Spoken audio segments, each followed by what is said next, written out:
নমস্কাৰ ৰাজ্য চৰকাৰৰ অধীনৰ হাজাৰ হাজাৰ চৰকাৰী কৰ্মচাৰীসকলৰ কাৰণে অত্যন্ত সুখবৰ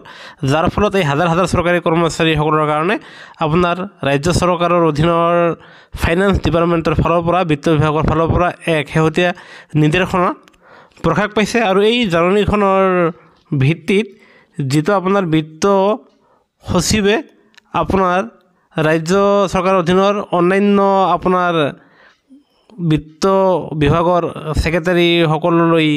আপোনাৰ এই জাননীখন প্ৰেৰণ কৰিছে 6টা বিভাগলৈ আৰু যাৰ বিষয়বস্তু হ'ল যে কেইদিনমান আগতে সদৌ অসম কৰ্মচাৰী পৰিষদৰ লগতে মাননীয় মুখ্যমন্ত্ৰী মহোদয়ৰ লগত এক বৈঠক অনুষ্ঠিত হৈছিলে আৰু এই বৈঠকতে যিসকল চৰকাৰী কৰ্মচাৰীসকলে তেখেতসকলে 2005 চনত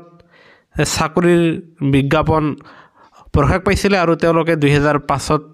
তেখেতসকলে চাকৰিত যোগদান কৰিছিলে আৰু সেয়েহে 2005ত বিজ্ঞাপন প্ৰকাশ পোৱা কৰ্মচাৰীসকলক অচিৰেই পুৰণা পেঞ্চন আঁচনি প্ৰৱৰ্তন কৰিবলৈ OPS দিবলৈ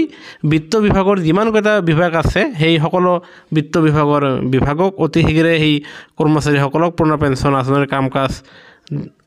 আৰম্ভ কৰি দিবলৈ সুবিধা দিবলৈ ইয়াৰে জনাইছে আৰু এই ক্ষেত্ৰত এয়া চাব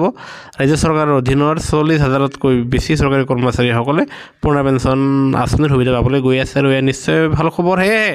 কৰ্মচাৰী পেঞ্চনৰ প্ৰতিটো শেহতীয়া খবৰ বাবে আপোনালোকে নিশ্চয় আমাৰ চেনেলটো লাইক এটা দি শ্বেয়াৰ আৰু ছাবস্ক্ৰাইব কৰি নাপাহৰিব।